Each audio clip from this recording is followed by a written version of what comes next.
Binabalik ko na po ang ating gawain sa ating Senior Pastor Alex Nusuela.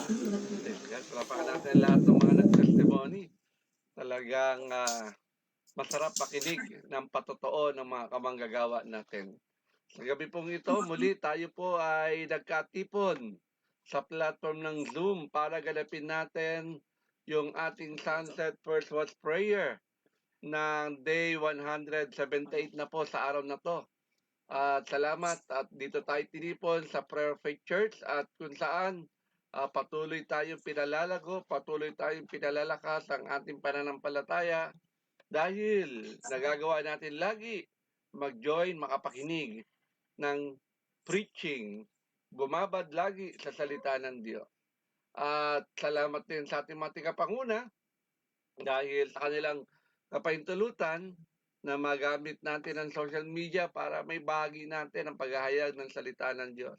Hindi lang po dito sa platform ng Zoom. By the way, ilan na ba tayo sa platform ng Zoom? 25 na po tayo. 25 at may nadadagdag pa si Sister Jane from Singapore. Hallelujah. Salamat sa lahat ng mga kamanggagawa na maagang nag-join dahil ito'y kagalakan po. Lalo na ng ating mga tigapanguna na makita tayo na bumababad sa salita ng Diyos. At narinig naman natin sa mga previous preaching po ay nakita natin kung paano dapat natin pahalagahan ang salita ng Diyos. Amen? Kaya sa araw pong ito, naka-Facebook Live na po tayo dahil sa kapahintulutan ng ating mga tigapanguna sa buhay na Bishop Ross at kasama kay Pastora Glory at naka-join na po ang ating kamanggagawa sa Canada, si Pastora Senny. Salamat sa mga OFW na talaga maagap. Talagang tumututok din sila. I-share nyo rin po para mga kaibigan ninyo ay mapakinggan din po nila ang kapahayagan ng salita ng Diyos. Ang gagamitin po tigapagayag ng salita ng Diyos ay ang nag-celebrate po ng 4th founding anniversary ng gawain natin sa PUF Angeles City Chapter. At ang motif nila ay kulay gold. Talagang prophetic gesture na aabutin sila ng 50 years founding anniversary sa PUF Pasig City. At ang topic niya po ngayon ay tungkol sa heaven. At tuturuan tayo, sasagutin ang tanong na what are the truth regarding heaven and our Lord Jesus Christ. Natawagan na po natin ang ating pastor, ang ating tigapanguna sa PUF Pasig City. Walang iba kundi si Pastor Neil Albores. Nak, your turn. Ay, hello po. Naririnig niyo po ako. Loud and clear. Loud and Ayan, clear. buti wala malakas kasi umulan dito kanin. Praise God. Ayan. Ayan. So ako rin po, pahabol lang sa testimony, salamat din kasi yun nga, natapos na yung anniversary. Kaya tao dito, may raos din naman namin. Tapos tao dito, salamat din kasi we achieved some of the goals din naman, which is yun nga, participate din lahat. Kasi as I always tell them, siguro yung sinasabi ni Pastor Alex kanina na andun din ako sa position na yon na ang sabi ko sa kanila na time will come, baka mamaya hindi naman natin alam, baka mamaya maghiwa-hiwalay tayo. So paano kung equip dito gamitin ka ni Lord sa mga panahon na tao dito wala ka sa amin. So at least nagawa ko na yung part ko. At ayan, at least aware ka na sa mga gagawin, alam mo na ay pwede ka magbasa ng Bible o adjust mo na lang ng konti, mga ganun. Kaya tao dito, nagpapasalamat ako sa Lord kasi kung wala talagang pagsama na Lord, wala kaming magagawa doon kasi Tama. gulo-gulo talaga gulo-gulo talaga yung setup namin. Ang hirap pala talaga pag nag-aayos ng ng anniversary. Programs. Sama-samang idea, patch ng idea, yung idea mo kala mo perfect na, hindi pa pala, may ganun. Tapos pagdating sa pag-execute, iba na naman, ganun. Kaya tao dito, nagpapasalamat ako sa Lord kasi ang Lord ang nag-orchestrate ng lahat. Amen. Salamat talaga sa Lord. And salamat din sa prayers nyo. Talaga lang na ang tao dito. We really need your prayers dito hindi sa akin, kundi para sa Prayer of Faith Church Pasig, hindi Amen. para sa mga members, tsaka sa mga mai-invite pa namin. Ayun, kaya please keep praying for us. And yun, I want to take this opportunity, hiring kami ng mga pwedeng humayo din. Hiring din kami ng mga pwedeng gumawa ng backdrop kasi wala kaming magaling mag-drawing. May dancer na kami, ayan. So hindi namin plano din. Ayun, yun lang. Sabi ko nga sa kanila eh, tawag dito, next year, dancer na lang ako. So may host na kami, si Ate Carmen, iiwan ko siya dyan. Pero Ayan. anyways, going back to ating topic, yun nga, since napag-usapan na yung anniversary and since pinag-usapan natin yung mga gawa, siyempre I would like each and everyone to be motivated regarding one of the greatest rewards that we can have as Christians or fellow believers in Christ, which is yun nga heaven. Kaya kanina nag-iisip ako, ano yung tuturo ko? Pero ay tao dito, syempre, maraming beses napapagod tayo, maraming beses na we're thinking like we're giving up on things. Pero Amen. there are concrete encouragement na binigay naman ng Panginoong Praise Jesus sa God. atin sa pamamagitan ng hindi lang ideya kundi katotohanan ng langit. Kaya gusto ko tong i-share sa inyo and I hope this would encourage us to continue with our faith in faith in our spiritual walk with Christ. So, tawag dito bago basahin na natin sa John 14:1-6. Ayan, teka lang. Yung napili ko kasi is nasa mali pala. New International Version, no? NIV. Sabi dito, do not let your hearts be troubled. You believe in God, believe also in me. My Father's house has many rooms. If that were not so, would I have told you that I am going there to prepare a place for you?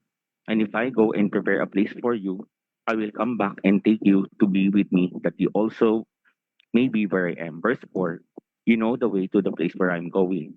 Tapos tatalan tayo sa verse 6, Jesus answered, I am the way, the truth, and I am the way and the truth and the life. No one comes to the Father except through me.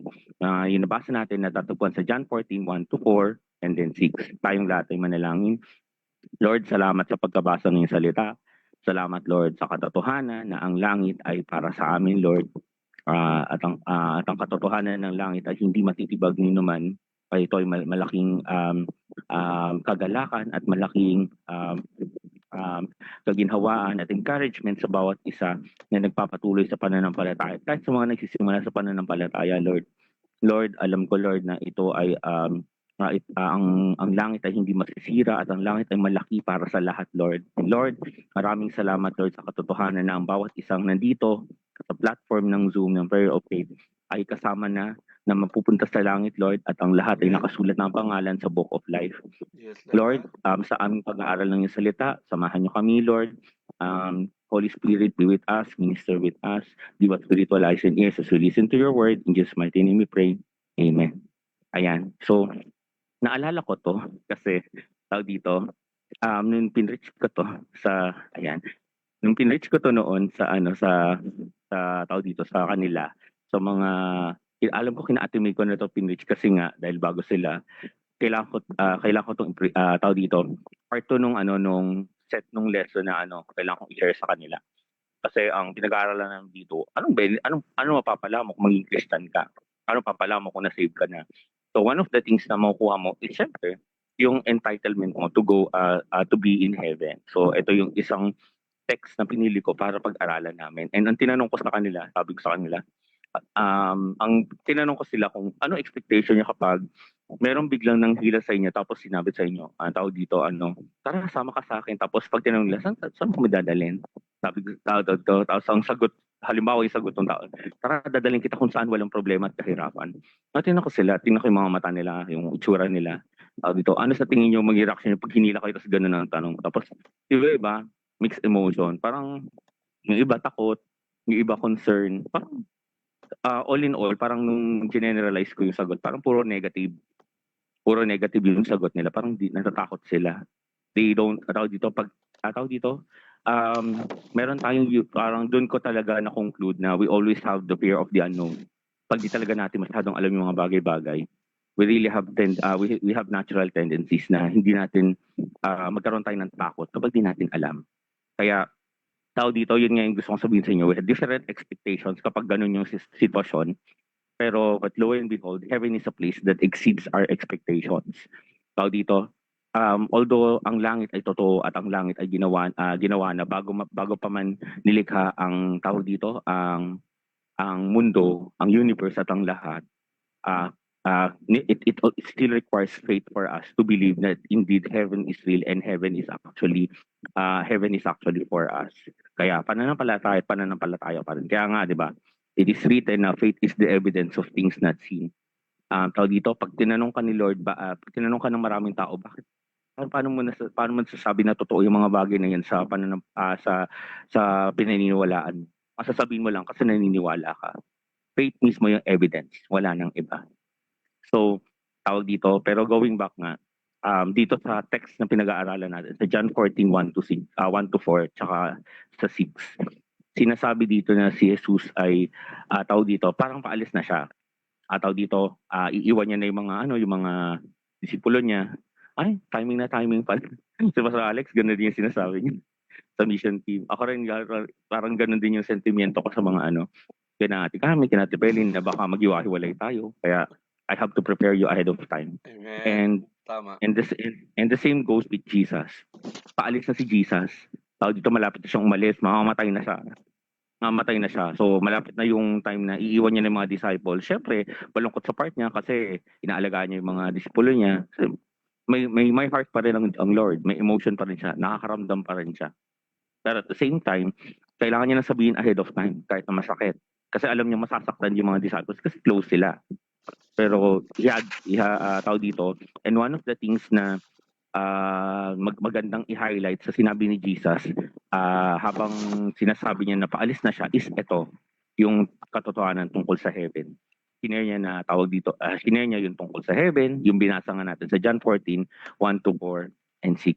This is one of the greatest encouragements na makukuha natin whenever we feel weary, we feel tired, we feel sad, especially when we're doing the work of the Lord. Napapagod tayo, na-stress tayo, parang lahat ng kausap natin, tawag dito, parang sarili lang iniisip nila, tayo bigay sila kabig ng kabig, mga ganung bagay. Tapos tawag dito, lahat ng suggestion mo hindi pumapalag, yung mga suggestion nila, gusto nila yun lahat yung mangyari. Parang, ang hirap i-cater, ganun.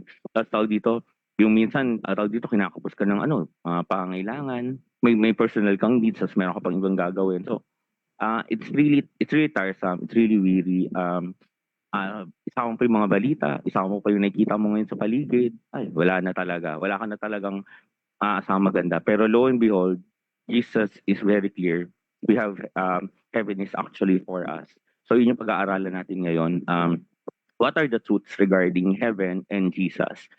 So number 1, Jesus prepares our dwelling in heaven. So ulitin ko, Jesus prepares our dwelling in heaven. Makita natin sa verse 2, sabi doon, my Father's house has many rooms.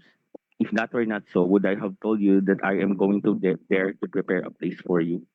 So, malino na sinabi doon na tao dito, Jesus made sure that we already have a place to live with in heaven. It is truly comforting given the fact that everything will fade and perish, our houses included. Share ko lang ng konti to, yung naalala ko talaga yung nag-work ako sa factory dati. Tao dito, nag-work ako sa factory alam niyo naman yung nag-work sa factory, nag-work sa Bakalan for 4 years. And ewan ko, nung pumunta ako doon, kasi since bakal yon, ang mindset ko dati, ay yung mga bakal di masisira. Hindi siya subject for wear and tear. Yung pala pati bakal, ultimo pati bakal tao dito, subject din pala siya sa wear and tear. Kala nyo, yung bakal habang buhay na siya nandyan, forever siya nandyan. Hindi, pati bakal, na napupudpud din, nasisira din, na tao dito, nababawasan din. Kaya tawag dito, doon ko na-conclude na lahat ng bagay ay mabubura, lahat ng bagay mawawala, lahat ng bagay mauubos.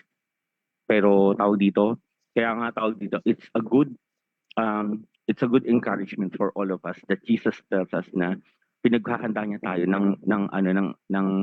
ng bahay sa langit kung saan hindi masisira.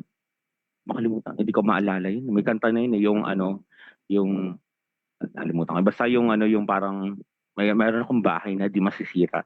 Kasi yun yung mismong linya doon sa kanta. Nakalimutan ko kung ano yun. Yun. Kaya tawag dito, it's a great encouragement. Isipin nyo na lang, tawag dito, the earth had been formed in 6 days lang. Tawag dito si Jesus, ilang dekada na siyang tawag dito na sa langit. Tapos ilang taon ka na rin naging Christian. ilang taon mo na rin tinanggap si Jesus. So ilang taon niya nang pinagpe-prepare yung dwelling mo sa heaven. So gaano siya kaganda. Mas maganda pa siya sa earth na na nilikha niya para sa atin. So please be encouraged na not only will we be citizens in heaven, but we also have a dwelling in heaven. Like meron tayong sariling bahay na hindi natin kailangan mag-rent, kailangan natin magbayad. Hindi natin kailangan isipin na ay mapuputulan tayo ng kuryente. Hindi natin iisipin na ay mawawalan tayo ng tubig because may river sa heaven. Hindi natin may iisipin pa na ay mawala tayong internet. Hindi man natin kailangan ng internet kasi at dito glorified bodies din naman tayo pagdating sa langit. So, tawag dito, hindi natin kailangan yung mga bagay na yun. Pero, tawag dito, yun lang yung gusto kong ipa-realize. Siguro kaya ako nasasabi sa inyo kasi, tawag dito, I always realize kasi na tawag dito, kasi nung mapahan ko. There are times, nakakapanlumo na may mga pagkakataon na syempre tawag dito, pinirent you don't have a house of your own. Kaya ito, I always have this an encouragement na if Jesus prepares a dwelling in heaven, why invest here on earth unless I have tawag dito, meron akong strong reason to invest. Strong reason to invest dito sa lupa. Kung meron namang bahay ka na sa langit, so what's the point pa?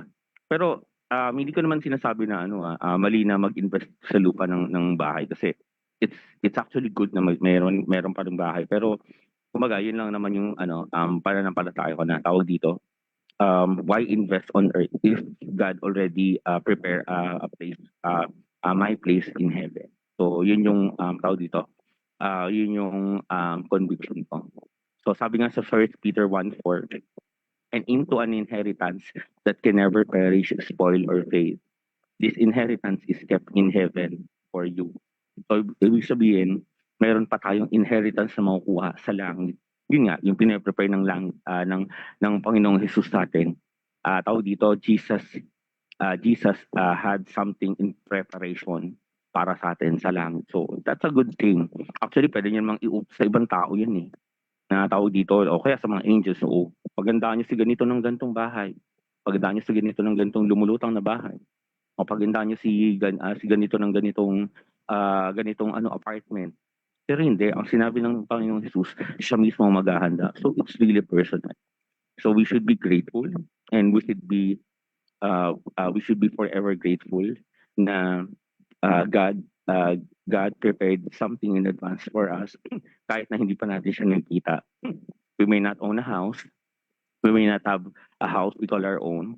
But Jesus prepared a room for all of us in heaven where no rust nor moth can destroy our home in heaven. So, tawag dito, please be encouraged na yun nga, tawag dito, na sabi ko kanina, hindi masisira yung mga bagay-bagay na nasa langit dahil meron tong eternal factor kasi si Jesus ang gumawa, and heaven is actually for us dahil nga Jesus prepared heaven for us at hindi ito masisira, hindi ito subject to wear and tear. Yun. So that's point number 1 for you. Another thing na matututunan natin is aside sa preparation, we can also look for the word proximity wherein Jesus wants us to be with Him in heaven. So kung makikita niyo sa verse 3, sabi doon, and if I go and prepare a place for you, I will come back and take you to be with me, that you also may be where I am. So, ibig sabihin, gusto talaga ni Jesus na makasama niya tayo. Na gusto ni Jesus na kasama natin siya. Jesus not only promised a heavenly house, but also companionship with Him. He wanted to talk to us, laugh with us, and just simply be with us when we all go to heaven. Alam mo, nakakatuwa, no? Kasi tawag dito, it's one thing na we also we pray to God. God is trying to let us know na He's always with us through Bible verses, through our spiritual experiences. God made sure na kasama natin sa lahat ng bagay. Pero it would be also extremely wonderful to think ahead of time na Jesus will be with us in person. Makikita natin si Jesus in person. Malalaman natin lahat ng pinagdaanan niya. Mababalidate na natin na kung yung mababalidate na natin lahat kung may yung mga ginawa natin sa ministry, tama ba? Kasi tatanong natin kay Jesus, Lord, tama po yung ginawa natin. Parang in person. Hanggang it's still different kapag nakausap mo yung tao in person. Parang, parang ano, tawag dito sa, ano yan? Parang dito sa platform ng Zoom. Pag sa platform ng Zoom, parang nakikita ko kayo dito as, yun nga, yung kakasama tayo sa, ano, sa Zoom, kakasama tayo na, tawag dito, nagkakausap-usap, magkakasama tayo dito na nagpapanalanginan, nag-aaral ng Word of God. Pero we're remote siya. Pero iba pa rin pag nakikita mo siya in person, yung tao. Kaya ang sinasabi ko lagi pag nakikita ko yung mga nandyan sa sa Zoom, tapos nakikita ko sila in person, ay, may artista. Kasi parang artista. Hindi, kasi nakikita ko lang siya sa TV, parang nakikita ko lang siya sa TV, sa cellphone. Kung sa nakikita ko siya in person, ay, artista. Nakakatuwa na. Tapos mas warm mo siyang makakausap, mas personal. Parang ganon. May touch ng pagiging personal. And Jesus wanted to do the same to us when we go to heaven. Jesus wanted us to be with Him and Him with us. So, yun yung napakagandang bagay na na matatamasa natin aside sa fact na meron tayong patutuluyan sa langit. Meron pa tayong Panginoong Jesus na kapitbahay sa langit. Isipin niyo yun. Dito, hindi tayo mauubusan ng topic sa Panginoong Jesus dahil alam niya lahat ng sasabihin niya, alam niya lahat ng paano makipag-communicate sa atin. He knows our frame, he knows our thoughts, he knows our feelings. So, he can definitely spark a conversation with us anytime, anywhere. Hindi ko na kailangan mag-isip ng sasabihin o ng sasabihin pa because I know the Lord is wise enough to start a conversation with me. So, it's a good thing for me. Ayun yung yun yung na-feel ko whenever I look into this matter na. Masarap siguro, no? Natawag dito, no? Yung all-wise, all-knowing na, all-knowing na Panginoon ay makakausap mo araw-araw. Tawag dito, it's interesting to listen to a very wise person in the person of Jesus. Tsaka kung ano yung pinagdaanan niya, lahat. Dito gusto mong makausap, walang hanggang kwentuhan ba? Ayun. So I really would would love to sit beside Jesus and talk to him all day long. Na hindi ko iniisip kung anong oras na, anong petsa na, since heaven naman yun.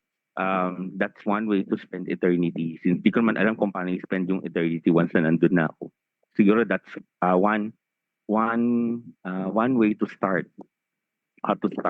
Sa tawag dito sa pag-spend ng eternity. Just talk to Jesus. Ganun. Sabi nga sa Philippians 3:20, but our citizenship is in heaven and we eagerly await the Savior from there, the Lord Jesus Christ. Iniintay tayo ng Panginoong Jesus. Iniintay din natin iniintay din natin sarili natin na makasama natin ang Panginoong Jesus sa langit. And as believers in Christ, we are part of a heavenly nation where we are its citizens and Jesus is our King. And on top of that, we can always have Christ with us in heaven where we don't need to close our eyes in prayer. So, nakakatuwa, no? Ataw dito, we normally close our eyes when we pray to God in the name of Jesus. Pero when we go to heaven, there's no need to close our eyes kasi face-to-face natin kausap ang Panginoon. Alam nang ipikit pa natin, hindi pa natin, andyan na nga yung Panginoon sa harap natin. So, it's very encouraging. It really is very encouraging to na malaman na Jesus is with us. He's actually in proximity with us.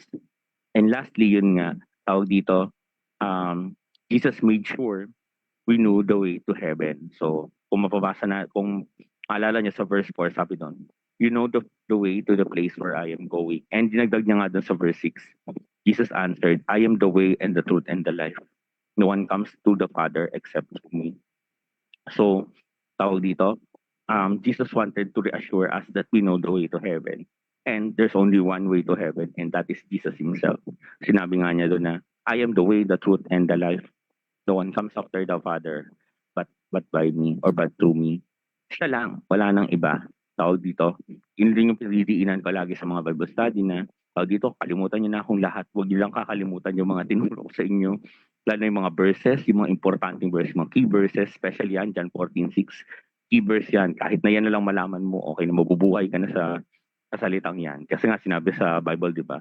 Man shall not live by bread alone, but by every word. Di ba? So, sa mabubuhay tayo sa salita ng Panginoong Diyos. Kaya tawag dito, yung John 14:6, malaking bagay na yan. Marami ka nang mararating dito sa buhay spiritual mo pag niyakap mo yung katotohanan na yun, na si Jesus lang ang katotohanan, ang daan patungo sa langit. He is the only pathway to heaven. Wala nang iba. Wala nang kung ano-ano pang iba pang kailangan gawin. It's just Jesus. Yan, kaya nga sabi, di ba? Jesus answered, yun nga, sabi, ulitin ko, I am the way, the truth, and the life. No one comes to the Father except through me. Importante din na as we dwell into thinking na heaven is one of our greatest encouragement as we continue with our walk with Jesus. Kailangan alam din na dito, Jesus also wanted to make sure na alam natin yung katotohanan kung sino ba talagang daan sa langit, kundi si Jesus lamang. Kaya I hope hindi na tayo mamali sa bagay na to. And sa mga taong na nakikinig ngayon na hindi pa nila alam yung katotohanan na yun, well, I wanted to be direct with you guys. Jesus is the only way to heaven. Jesus is the only ticket that you have, the only way to heaven, no one else.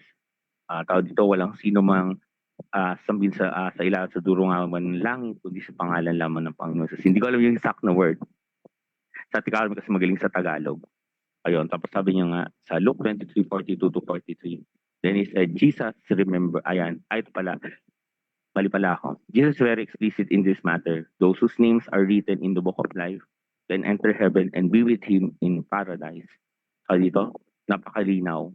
Walang black and white sa bagay na yon. Na Jesus is the only way, the truth, and the life. Lahat ng tatanggap kay Jesus ay nasa book of life, ay mahihiwalay na as the lamb.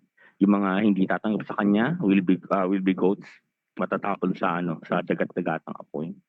And Jesus wanted to make sure that we will be part of a heavenly citizenship. Ayaw niya na maiwan kanya. Ayaw niya na opi ka sa mga bagay-bagay.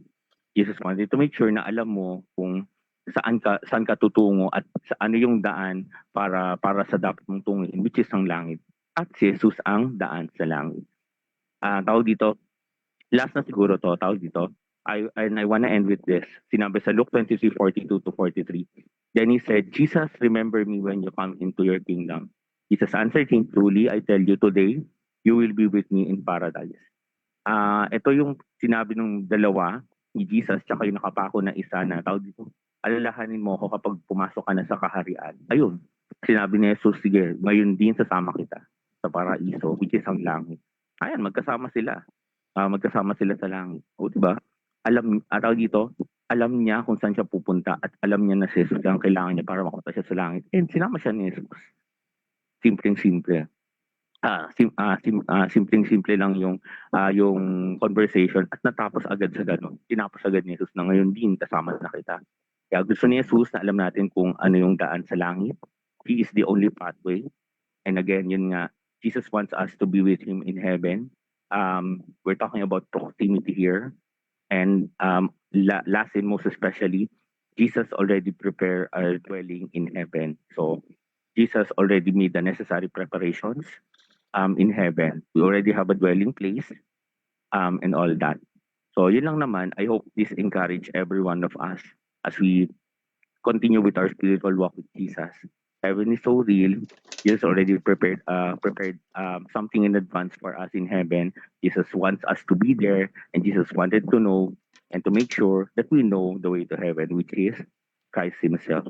Yun lang naman po. So tayong lahat ay manalangin.